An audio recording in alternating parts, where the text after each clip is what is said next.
الحمد لله وكفى وسلام على عباده الذين اصطفى وأصلي وأسلم على نبينا المصطفى وعلى آله وصحبه نجوم الهدى وقادة التقى. أما بعد، فأعوذ بالله من الشيطان الرجيم. بسم الله الرحمن الرحيم. ألف لام ميم ذلك الكتاب لا ريب فيه هدى للمتقين. صدق الله مولانا العظيم. وقال النبي صلى الله عليه وسلم: حامل القرآن حامل راية الإسلام، فمن أكرمه أكرم الله، ومن أهانه فعليه لعنة الله. وقال صلى الله عليه وسلم: أكرموا حملة القرآن، فمن أكرمهم فقد أكرمني. وقال النبي صلى الله عليه وسلم: يجيء القرآن يوم القيامة شفيعا لأصحابي، أو كما قال صلى الله عليه وسلم. درود شریف پڑھ لیں. اللهم صل على سيدنا مولانا محمد وعلى آل سيدنا مولانا محمد كما صليت وباركت وترحمت وتحننت على سيدنا إبراهيم إنك حميد مجيد. اس عظیم اجلاس کے باوقار صدر محترم، دور دراز سے تشریف لائے ہوئے قرائے اعظام، علماء کرام اور بہت ہی معزز سامعین کرام، میرے محترم دوستوں اور بھائیوں، آج کی تقریب کا عنوان یہ بتاتا ہے کہ یہ خطابت کا عنوان نہیں ہے. آج تو اس کتاب کی نسبت پر، اس کی تلاوت کے سننے کے لیے نبی کریم علیہ السلام کی مدح سرائی اور آپ کی تعریف اور توصیف کے لیے ہم سب یہاں اکٹھا ہوئے ہیں. جس کتاب کی نسبت پر ہم یہاں آئے ہیں، بیٹھے ہیں، اس کتاب کی نسبت اس زمین سے، اس مجلس سے یا اس اجلاس سے تو کیا، دنیا کی کسی چیز سے اس کو جوڑ دو، قابل احترام خود بخود بن جاتی ہے.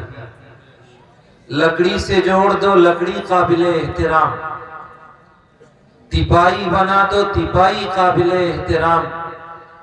قرآن کے کاغذ پر لکھ دیا جائے قرآن کے الفاظ، قرآن کا قابل احترام، وہ کاغذ قابل عظمت. ایک پھٹے پرانے کپڑے کو قرآن کے ساتھ اس کی نسبت جوڑ دو تو وہ کپڑا جسے جزدان بنا دیا جائے یا غلاف بنا دیا جائے تو وہ کپڑا بھی قابل احترام بن جاتا. قرآن کے دونوں طرف لگنے والا تفتی کا ٹکڑا جو بے حیثیت ہے، اسی میں قرآن کے ساتھ نسبت جوڑنے کی وجہ سے وہ دفتی کا ٹکڑا ان علماء، مفتیان، ان اکابر سے آپ مسئلہ پوچھیں گے تو یہ بتائیں گے کہ اگر قرآن کے دونوں طرف لگی ہوئی دفتی کو چھوا جائے تو بغیر وضو چھونا اس کا بھی ناجائز ہے. قرآن تو وہ کتاب ہے جب سے اس روئے زمین پر اس کا نزول ہوا، جس شہر کے ساتھ وابستہ ہوا وہ شہر قابل احترام بن گیا. حالانکہ وہ جہلائے عرب کا مسکن تھا، کوئی پرسان حال نہیں تھا۔ رومن امپائر اور برشین امپائر ہوں، وہ بھی اس جہالت زدہ علاقے پر حکومت کرنے کے لیے تیار نہیں تھے، لیکن قرآن آیا، اس نے تہذیب و تمدن کا شہر بنا دیا، اس نے تہذیب سکھا دی، اس نے ان عرب کے بدوؤں کو چلنے پھرنے اور رہنمائی کا سلیقہ دے دیا۔ مدینے پہنچا، یثرب نام تھا، لیکن قرآن کی نسبت جڑی تو مدینہ یثرب سے مدینہ بن گیا۔ زادہم اللہ شرفا و عظما۔ ایک معمولی بچے کے ساتھ قرآن کی نسبت جوڑ دو، اگر میں یہ کہوں کہ اس بچے کو محلے والے اسی دن سے حافظ جی، قرآن پڑھنے والا، اور اسے اپنے نام سے بھول کر کے قرآن والا نام دینے لگتے ہیں۔ قرآن کی نسبت ہے کہ آپ غالب پور میں بیٹھے ہیں، اگر یہ قرآن کی نسبت نہ ہوتی تو شاید یہ قرآن کی نسبت نہ ہونے کی وجہ سے، اس مدرسے کے نہ ہونے کی وجہ سے یہ گاؤں کا نام بھی لوگ واقف نہ ہوتے۔ جہاں بھی قرآن کی نسبت جوڑ دو وہ قابل احترام بنی جاتا ہے۔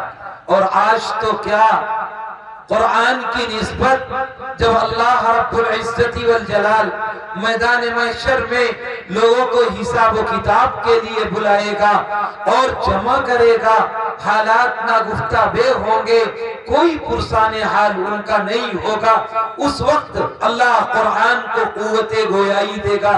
وہ اللہ کے دربار میں آئے گا اور کہے گا یجیء القرآن یوم القیامہ، قیامت کے دن قرآن آئے گا اور اللہ کے سامنے درخواست لگائے گا، یا ربی زدہ، اے میرے رب یہ قرآن والے ہیں، یہ قرآن کی تلاوت کرنے والے ہیں، یہ قرآن پڑھنے والے ہیں، یہ قرآن کو سمجھنے والے ہیں، یہ حاملین قرآن ہیں، حافظین قرآن ہیں، یہ معانی قرآن کو سمجھنے والے ہیں، یہ عالم قرآن ہیں، یا رب زدہ، اے میرے رب ان کی شان میں اضافہ کر دیجئے، ان کا اعزاز بڑھا دیجئے، انہیں پروٹوکول دے دیجئے، ان کی اس مجمع کے سامنے آپ حوصلہ افزائی کر دیجئے۔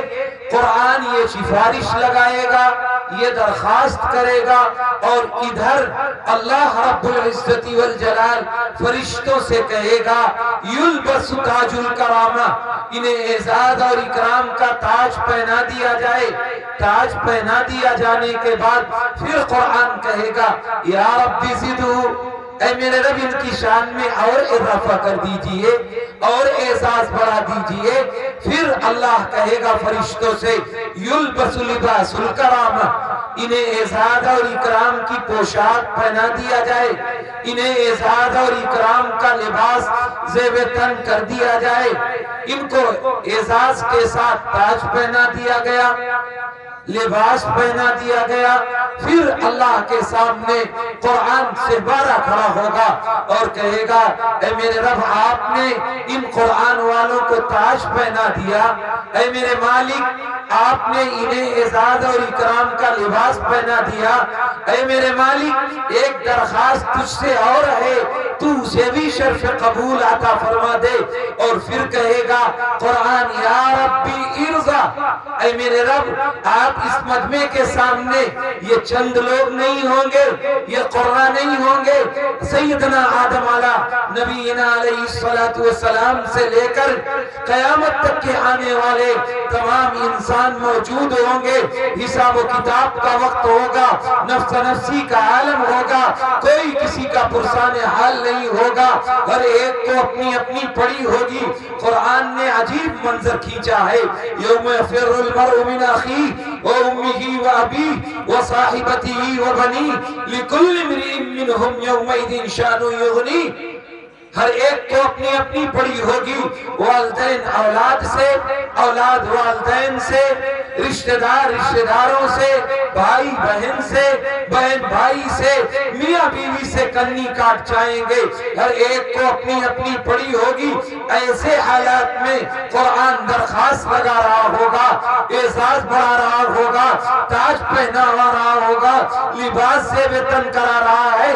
ایسے میں پھر قرآن کہے گا اے میرے رب، آپ نے اعزاز یقیناً دیا ہے، آپ اس مجمع کے سامنے ان قرآن والوں سے، حاملین قرآن سے، عاملین قرآن سے، ان قاری قرآن سے، ان قراء اعظام سے اپنی رضا اور رضوان کا، اپنی خوشنودی کا اس مجمع کے سامنے اعلان کر دیجئے۔ جب یہ قرآن درخواست لگائے گا تو پھر اللہ رب العزت والجلال فیرضان ہو اپنی رضا اور رضوان کا اعلان کرے گا، خوشنودی کا اعلان کرے گا اور کہے گا میں ان سے راضی ہوں، اور اس پر بس نہیں کرے گا اور کہے گا تو قرآن پڑھتا جا اور جنت کی سیڑھیوں پر چڑھتا جا۔ فَيُزَادُ بِكُلِّ آیَةٍ حَسَنَةٍ، ہر آیت کے بدلے ایک ایک درجے کا اضافہ ہوتا جا۔ یہ قرآن کے ساتھ اعزاز ہوگا اس میدان محشر میں جہاں کوئی کسی کا پرسان حال نہیں ہوگا۔ لیکن اس کے برخلاف اگر کہہ دیا جائے اسی قرآن کو اللہ قوت گویائی دے گا، یہ کھڑا ہوگا اور قیامت کے دن جیسے ان قرآن والوں کا اعزاز بڑھائے گا، اکرام کرائے گا، انہیں پروٹوکول دلائے گا، ایسے ہی اللہ سے کہے گا اے میرے مالک، یہ لوگ ہیں جو اللہ نے اپنے محبوب کی امت نے جن کو پیدا کیا تھا، انہیں قرآن دیا تھا، انہیں قرآن پڑھنے کا مکلف بنایا تھا، یہ لوگ ہیں جنہوں نے میرا حق ادا نہیں کیا ہے۔ اے میرے مالک، جیسے آج یہ انصاف کا دن ہے، مجھے بھی انصاف چاہیے۔ آج جنہوں نے میرا حق ادا نہیں کیا، روایت میں آتا ہے اگر قرآن کسی کے خلاف کھڑا ہو جائے، کسی کے خلاف کھڑا ہو کر کے اللہ سے یہ کہہ دے کہ اللہ مجھے انصاف چاہیے، تو پھر کسی نبی کی سفارش کام نہیں آئے گی۔ اس لیے یہ ایک پہلو ہے اعزاز اور اکرام کا، لیکن اس کے ساتھ ساتھ ہم نے قرآن پڑھا ہے یا نہیں؟ ان قراء کی طرح صحیح تلفظ کے ساتھ، صحیح تجوید کے ساتھ، صحیح قرآن کی حروف کی ادائیگی کے ساتھ کیا میرا قرآن بھی ہے؟ کیا مجھے 10 سورتیں یاد ہیں کہ میں پڑھ کر کے مسجد میں جاؤں تو صحیح طریقے سے نماز ادا کر لوں؟ کیا تجوید کی رعایت کے ساتھ جیسے آپ کے مدرسے میں پڑھایا جاتا ہے ایسے ہی میرے بچے قرآن پڑھ رہے ہیں؟ اگر آپ نے اس طرز پہ پڑھایا جیسے قرآن پڑھا جاتا ہے تو یقیناً آپ کامیاب ہیں، اور اگر آپ نے انہیں قرآن نہیں پڑھایا، دین سے نہیں جوڑا، انہیں قرآن کی نسبت نہیں جوڑی، تو یہ قرآن کل قیامت کے دن کھڑا ہوگا اور اعلان کرے گا اور کہے گا اے میرے رب، قالوا ربنا انا اطعنا سادتنا وکبراءنا فاضلونا السبیل۔ یہ قرآن کی آیت چیخ چیخ کے کہہ رہی ہے کہ یہ اولاد جو اللہ نے آپ کو نعمت کے طور پر دی ہے، اگر آپ نے اسے قرآن نہیں پڑھایا، صحیح رعایت کے ساتھ تجوید کی تلفظات نہیں آپ کرائے، تو یہ قرآن کل قیامت کے دن کہے گا کہ یہ اولاد اللہ کے سامنے آئے گی اور کہے گی اے میرے مالک، یہ میرے باپ ہیں، یہ میرے دادا ہیں، یہ میرا خاندان ہے، یہ میرا سماج ہے، یہ میرا معاشرہ ہے، یہ میرے خاندان کے بڑے لوگ ہیں، یہ میرے پرکھے ہیں، انہوں نے مجھے راستے سے بھٹکایا ہے، انہوں نے مجھے راستے سے گمراہ کیا ہے، فَأَضَلُّونَ السَّبِيلَ، انہوں نے مجھے راستے سے ہٹا دیا ہے۔ رَبَّنَا آتِهِمْ ضِعْفَيْنِ مِنَ الْعَذَابِ، یہ قرآن اس پر بس نہیں کرے گا۔ یہ سگی اولاد جس کے لیے آپ نے حرام اور حلال کی تمیز بانٹ دی، کچھ فرق نہیں کیا، اس کے بیلنس کے چکر میں، اپنی اولاد کے گھر کے چکر میں، ان کی جائیداد اور زمین کے چکر میں اپنی قبر کو تاریک کر لیا، اسے سانپ اور بچھو کا مسکن بنا لیا۔ آپ نے یہی سگی اولاد اپنے سگے باپ کے بارے میں، اپنے دادا کے بارے میں، اپنے خاندان والوں کے بارے میں کہے گا کہ اے اللہ آپ سن لیجئے، انہیں سگنل سزا مت دیجئے گا، یہ قہری سزا کے مستحق نہیں ہے، انہیں ڈبل سزا دیجئے گا، کیونکہ یہ میرا بھی مجرم ہے، میرے باپ اپنا بھی مجرم ہے، اس نے مجھے قرآن سے وابستہ نہیں کیا، تب کیا کہے گا باپ؟ اے میرے مالک، یہ میرا بیٹا ہے، اس نے مجھے گمراہ کر دیا، اس نے میرے مخالفت میں لگ گیا۔ میرے عزیزوں، ضرورت اس بات کی ہے کہ ہم قرآن سے جڑیں، اور اگر قرآن سے کم جڑے ہوئے ہیں تو کم سے کم قرآن والوں سے جڑیں، ان علماء سے جڑیں، ان حفاظ سے جڑیں، ان قرآن کی درسگاہوں سے جڑیں اور ان کے ساتھ اپنا رشتہ مضبوط کریں۔ یقیناً جس کی نسبت قرآن سے جڑ جائے اور اس کے ساتھ اس کا واسطہ ہو جائے تو قیامت کے دن اس کے وارے اور نیارے ہو جائیں گے۔ میں نے روایت پڑھی تھی، حامل القرآن حامل رایت الاسلام، یہ قرآن والے، یہ عالم قرآن، یہ حافظ قرآن، یہ اسلام کے جھنڈے کو بلند کرنے والے ہیں۔ فمن اکرمہ اکرم اللہ، جس نے ان قرآن والوں کا اعزاز کیا، ان قرآن والوں کا احترام کیا، ان قرآن والوں کی عزت کی، اس نے اللہ کا اعزاز کیا، اللہ کا اکرام کیا، اللہ کے ساتھ اس نے رشتہ جوڑا۔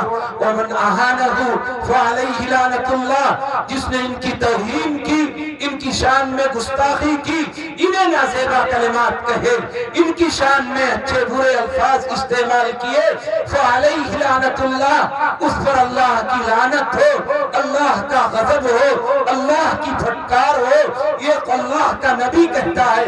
دوسری جگہ سرکار ارشاد فرماتے ہیں، اکرموا حملۃ القرآن، اے لوگو قرآن والوں کا اعزاز اور اکرام کرو۔ فمن اکرمہم، جس نے ان قرآن والوں کا اعزاز کیا، قرآن والوں کا احترام کیا، اللہ کے نبی صلی اللہ علیہ وسلم فرماتے ہیں فقد اکرمنی، اس نے میرا اعزاز کیا، اس نے میرا اکرام کیا، اس نے میرا احترام کیا۔ دوسری روایت میں نبی کریم علیہ السلام فرماتے ہیں اشراف امتی حملۃ القرآن، میری امت کے معززین، میرے امت کے شرفاء، میری امت کے عزت دار لوگ قرآن والے ہیں، عالم قرآن ہیں، حافظ قرآن ہیں۔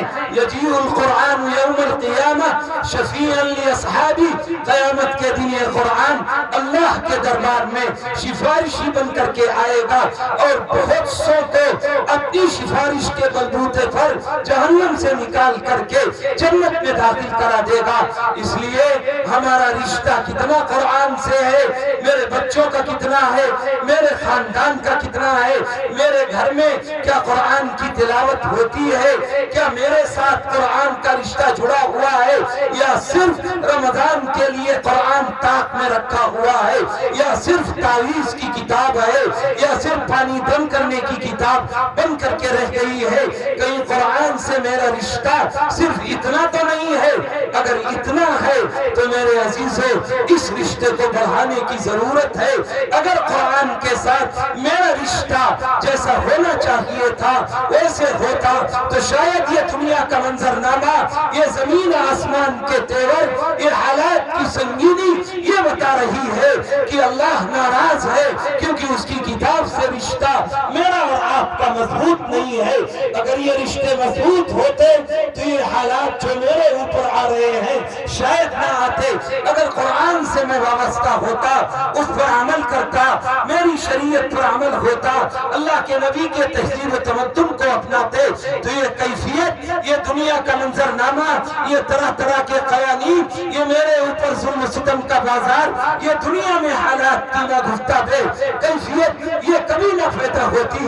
اللہ کے نبی نے فرمایا اذا عظمت امتی الدنیا نزیت منها حیبت الاسلام، جب مسلمانوں کے دل میں دنیا کی عظمت آ جائے گی، دنیا کا احترام آ جائے گا، اللہ اسلام کا رعب اور دبدبہ ختم کر دے گا۔ وَإِذَا تَرَكَتِ الْأَمْرَ بِالْمَعْرُوفِ وَالنَّهْيِ عَنِ الْمُنكَرِ حَرُمَتْ بَرَكَةُ الْوَحْيِ، جب تم اچھائیوں کا حکم کرنا چھوڑ دو گے، برائیوں سے روکنا چھوڑ دو گے، اللہ قرآن اور حدیث کی برکت اٹھا لے گا۔ وَإِذَا تَسَابَتْ أُمَّتِي سَقَطَتْ فِي عَيْنِ اللَّهِ، جب آپس میں گالم گلوچ کرنے لگو گے، ایک دوسرے کی حقوق تلفی کرنے لگو گے، غیبت کرنے لگو گے، بہتان لگانے لگو گے، تو یہ امت جو اللہ کے نبی کی محبوب امت ہے اللہ کی نگاہوں میں گر جائے گی۔ اس لیے میرے عزیزوں یہ قرآن کی مجلس ہے، یہ قرآن کا اعزاز ہے، اتنا بڑا کام اور اتنے لوگ بیٹھے ہوئے ہیں۔ اگر کوئی لفنگا آیا ہوتا، کوئی نچنیا آیا ہوتا، کوئی آوارہ دنیا کا آیا ہوتا تو کیا اتنا ہی مجمع ہوتا؟ یہ رشتہ قرآن سے میرا اور آپ کا کتنا مضبوط ہے اور کتنا کمزور ہے، یہ مجمع کی تعداد بتا رہی ہے۔ اس لیے میرے عزیزوں اس رشتے کو جوڑو۔ کہیں اللہ ناراض ہوا، حالات میں گفتگو ہوئے، کہیں ڈائریکٹ میرے اوپر قرآن سے دور ہونے کی وجہ سے پکڑنا آئے، قرآن سے جڑے گے تو اللہ اعزاز اور اکرام دے گا۔ ہم آپ نہیں، دنیا کے عجیب لوگوں کے قصے ہیں۔ اگر میں آپ کو ایک چھوٹا سا قصہ بتا کے اپنی بات ختم کروں کہ یہ قرآن کریم کے ساتھ رشتہ میرا اور آپ کا کتنا ہے اور اللہ کتنا اعزاز دیتا ہے۔ شاہ عبدالعزیز رحمت اللہ علیہ کے دو چھوٹے بھائی ہیں، شاہ رفیع الدین اور شاہ عبدالقادر، ہیں تو چار بھائی لیکن یہ دو چھوٹے ہیں۔ شاہ عبدالعزیز رحمت اللہ علیہ وہ ہیں جنہوں نے 1803 میں جنگ آزادی کے لیے انگریز کے خلاف سب سے پہلے جہاد کا فتویٰ دیا۔ یہ مجاہد شخص ہے، اس کے دو چھوٹے بھائی ہیں، ان میں شاہ عبدالقادر اور شاہ رفیع الدین۔ ان کا واقعہ آتا ہے کہ دنیا میں سب سے پہلے اردو میں قرآن کا ترجمہ ان دونوں بھائیوں نے کیا۔ شاہ رفیع الدین کا انتقال ہوا، مختصر 2 منٹ میں شاہ رفیع الدین کا انتقال ہوا۔ دلی کے دلی ماران علاقے میں حضرت مدفون ہے۔ جب دفن کر دیا گیا تو کسی شاگرد نے خواب میں دیکھا حضرت کو، تو شاگرد نے پوچھا حضرت اللہ نے آپ کے ساتھ کیا معاملہ کیا، کیا کیفیت رہی آپ کی قبر میں، کیا اللہ نے آپ کے ساتھ اعزاز اور اکرام کیا یا آپ کو سزا ملی، آپ کی زندگی بھر کی عبادتیں کام آئیں کہ نہیں آئیں؟ کہنے لگے زندگی بھر کی عبادتیں بیکار ہو گئیں، کچھ کام نہیں آئیں۔ شاگرد نے پوچھا حضرت پھر کیا کام آیا؟ حدیث نہیں ہے، قصہ ہے، خواب ہے، قرآن کی آیت نہیں ہے۔ اس لیے میرے عزیزوں حضرت نے شاگرد کو خواب میں بتایا کہ اللہ نے وہ جو چھوٹی سی قرآن کی خدمت کی تھی، تھوڑا سا قرآن کا ترجمہ کیا تھا، اللہ نے اس کا صلہ دیا۔ شاگرد نے پوچھا حضرت کیا صلہ دیا؟ کہنے لگے کہ جہاں مجھے دفن کیا گیا ہے اللہ نے قرآن کا یہ صلہ دیا اس تھوڑی سی خدمت کا کہ مجھے جہاں دفن کیا گیا ہے 14 میل تک چاروں طرف اللہ نے اس قرآن کی خدمت کی برکت سے لوگوں سے عذاب قبر ہٹا لیا، لوگوں سے عذاب قبر ہٹا لیا۔ تو اللہ نے ان کے ساتھ کیا اعزاز کیا ہوگا؟ میرے عزیزو ذالک الکتاب لا ریب فیہ، یہ وہ کتاب ہے جس میں تردد نہیں ہے، شک نہیں ہے، شبہ نہیں ہے، جھوٹ نہیں ہے، کوئی غلط بات نہیں ہے۔ ہدن یہ ہدایت ہے، رہنمائی ہے، رول ماڈل ہے، راستہ دکھانے والی ہے۔ کس کے لیے؟ للمتقین، راستے کے تلاش کرنے والوں کے لیے، جستجو کرنے والوں کے لیے، اللہ کا ڈر پیدا کرنے والوں کے لیے، متقیوں کے لیے، جو راستے کا متلاشی ہو، جو سیدھے راستے کا طلبگار ہو، جو چاہتا ہو کہ مجھے سیدھا راستہ مل جائے۔ ہدن یہ قرآن راستہ دکھانے والا ہے، قانون ہے، یہ دستور ہے، منشور ہے، لا ہے۔ لیکن اگر ہم اسے دستور بنائیں تب، اس لیے ہم کو اسے جس طریقے سے تلاوت میرے لیے ضروری ہے، اس کے معنی کا سمجھنا ضروری ہے، اسی طرح اپنے کو قرآن کو آئیڈیل بنانا بھی ضروری ہے۔ اللہ ہمیں شعور عطا فرمائے، عقل عطا فرمائے۔ علامہ اقبال نے اسی بے حسی کی جانب اشارہ کرتے ہوئے کہا تھا، آشنا اپنی حقیقت سے ہوئے دہقاں ذرا، دانا تو، کھیتی بھی تو، بارہ بھی تو، حاصل بھی تو، آہ کس کی جستجو آوارہ رکھتی ہے تجھے، راہ تو، رہرو بھی تو، رہبر بھی تو، منزل بھی تو، کانپتا ہے دل تیرا اندیشے طوفان سے کیا، نا خدا تو، بحر تو، کشتی بھی تو، ساحل بھی تو، وہ ہے ہے ناکامی کی تو محتاج ساقی ہو گیا، میں بھی تو، مینا بھی تو، ساقی بھی تو، محفل بھی تو، بے خبر تو جوہر آئین ایام ہے، بے خبر تو جوہر آئین ایام ہے، تو زمانے میں خدا کا آخری پیغام ہے۔ اللہ ہمیں شعور عطا فرمائے، قرآن سے رشتے کو مضبوط کرنے والا بنائے، بے حسی کو دور فرمائے، اچھائیوں کو اپنانے اور برائیوں سے بچنے کی توفیق عطا فرمائے، آمین۔ وآخر دعوانا ان الحمد۔ ماشاءاللہ۔ طاقوں میں سجایا جاتا ہوں، آنکھوں سے لگایا جاتا ہوں، طاقوں میں سجایا جاتا ہوں، آنکھوں سے لگایا جاتا ہوں،